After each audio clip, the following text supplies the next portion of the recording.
നമസ്തേ. ഭഗവത്ഗീതയിലെ 1-ാം അധ്യായമായ അർജുന വിഷാദ യോഗയിലെ 15-ാമത്തെ ശ്ലോകം.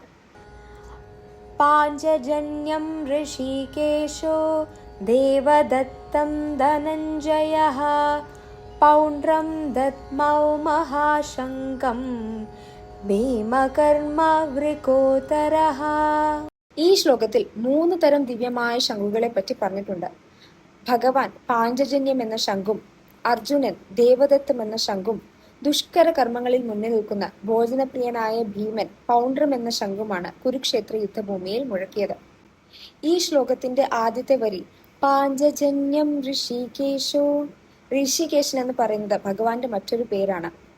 പണ്ട് പ്രഭാസ സാഗരത്തിന്റെ അടിത്തട്ടിൽ ശംഖാസുരൻ അഥവാ പഞ്ചജനൻ എന്നൊരു അസുരൻ ഉണ്ടായിരുന്നു.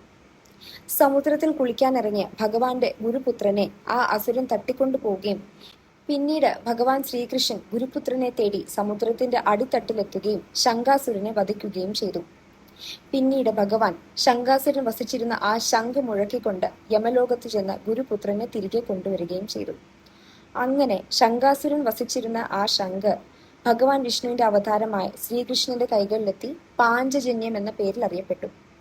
ഓരോ തവണയും ഭഗവാൻ പാഞ്ചജന്യം മുഴക്കുമ്പോൾ അവിടെ അധർമ്മത്തിന് അന്ത്യം സംഭവിക്കാറുണ്ട്. സർവ്വ ഇന്ദ്രിയങ്ങളുടെയും ഉടമയാണ് ഭഗവാൻ. കുരുക്ഷേത്ര യുദ്ധത്തിൽ അർജുനന് നിർദ്ദേശം നൽകുന്നതിനാൽ ഭഗവാന് ഋഷികേശൻ എന്നും നാമമുണ്ട്.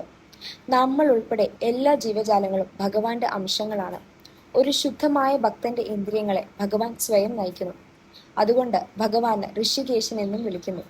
ഭഗവാന്റെ നാമങ്ങൾ അനന്തമാണ്. ഓരോരോ സന്ദർഭങ്ങളനുസരിച്ച് മധുസൂദനൻ, ഗോവിന്ദൻ, ദേവകീനന്ദൻ, യശോദാനന്ദൻ, അങ്ങനെ അനേകം നാമങ്ങൾ.